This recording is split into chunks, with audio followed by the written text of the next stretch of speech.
If you're coming up against a project that isn't coming together or didn't come together in this season, it's worth considering doing something different. Doing the same thing as last season or doing the same thing as the last time you went to the project is probably going to produce the same results. There's a few things you can consider doing differently this time around. Have a plan, get creative, or don't be afraid to be selfish. Exploring any of those three things might change the way you look at your project and approach the process, and might change the results.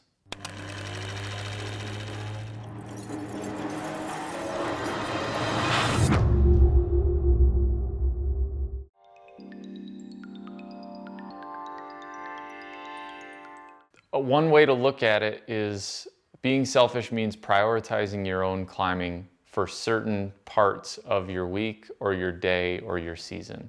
I do think it's one part of the projecting mindset and the performance rock climbing process that many climbers just don't think about. They don't have the willingness to put their climbing first at certain times. It's not healthy to put your climbing first all the time, but I think having a space where you can really focus on your own performance and not be afraid to engage fully with your own process for some component of a day or some chunk of a week, one day a week. It's really important to the mindset that it takes to climb harder. No matter the level of your project in terms of difficulty, it's worth prioritizing your performance and your needs on it, even if it's easier than the project that your partner's working on.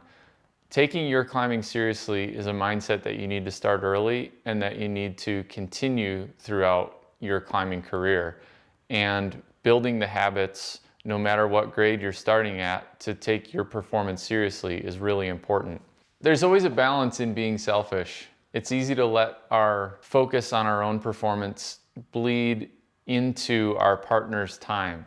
So I think when we have our performance time, it's important to stay focused on what we're doing and prioritize our performance, but to compartmentalize it in a way where when we switch to our partner's project, we're equally focused on facilitating their success and not continuing to ruminate on our own project. We need to be all in when we're climbing and all in when we're supporting.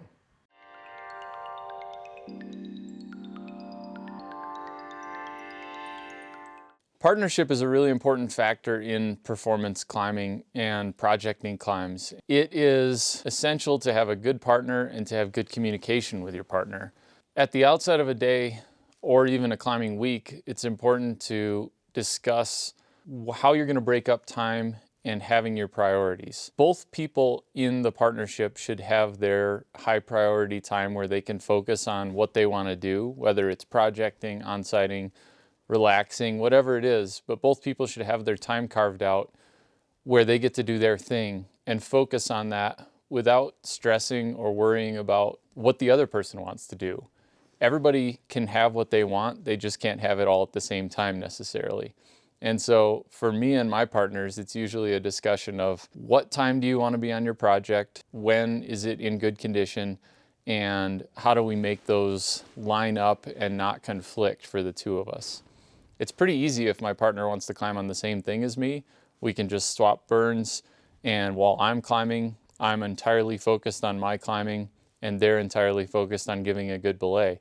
And then the roles switch when it's their turn. Communicating about the length of time and the process where you're at in the projecting is also really important, so you don't have it in your head that you're wasting someone else's time or taking too much time when you're on the rope.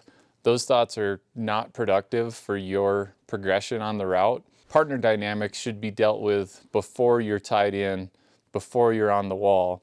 And you should know that once you're on the rope and you're on the wall, that's your time to focus on your process. Talking about it beforehand can really open you up and free you to focus on what you need to do. One of the things that I see with a lot of climbers, and I think is one of the most important things in our overall climbing habits, is to always climb with partners that we trust.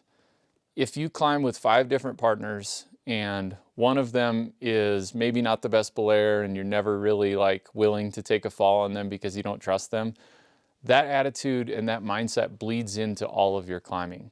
I think it's important to climb with partners that you trust completely all of the time. Otherwise, you're going to be second guessing and questioning whether you can really go for it at any given time. It's a common thing for climbers to feel like their project is less important than their partner's if it's of an easier grade, but really these things don't matter. Everything is relative to your difficulty level, and whatever grade you're projecting, your efforts are just as valuable as the climber who's projecting 2 grades harder. And respecting each other is an important part of a climbing partnership. And if you're climbing with people who don't respect your process on an easier grade, it might be time to have a talk with them or to find a new partner.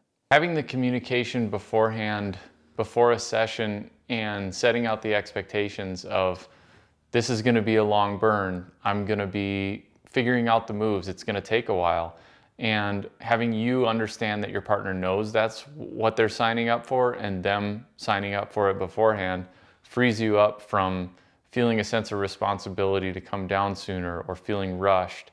And one of the things that really doesn't facilitate learning or climbing performance is feeling rushed.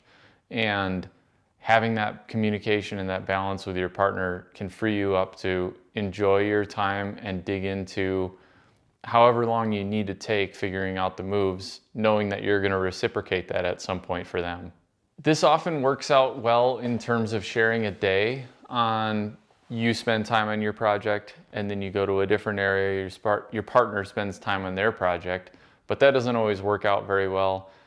One of the methods that I've used is splitting days, especially on a climbing trip where you have a lot of time to be away from work, and alternating days with your partner where you get to focus on your climbing for an entire day and then you switch into support mode for the next day. Split up that mental energy between today's a project day, tomorrow's a support day.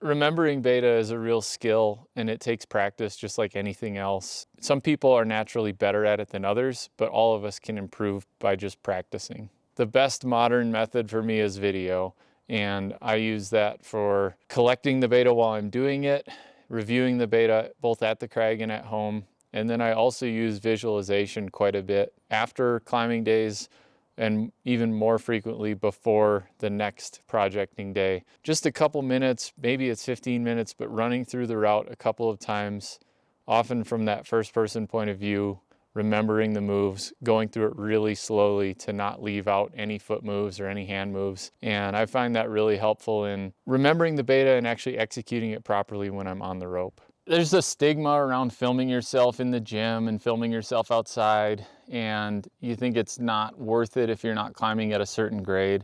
It doesn't really matter. This isn't for anyone besides you. It's something good to do to keep you occupied, especially if you're bouldering. Really good to do to keep you occupied in between attempts to make you rest longer.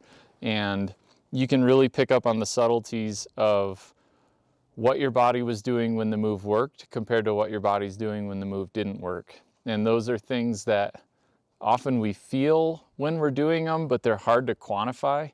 And seeing them in video can really reinforce proper movement patterns that we wouldn't be able to identify otherwise.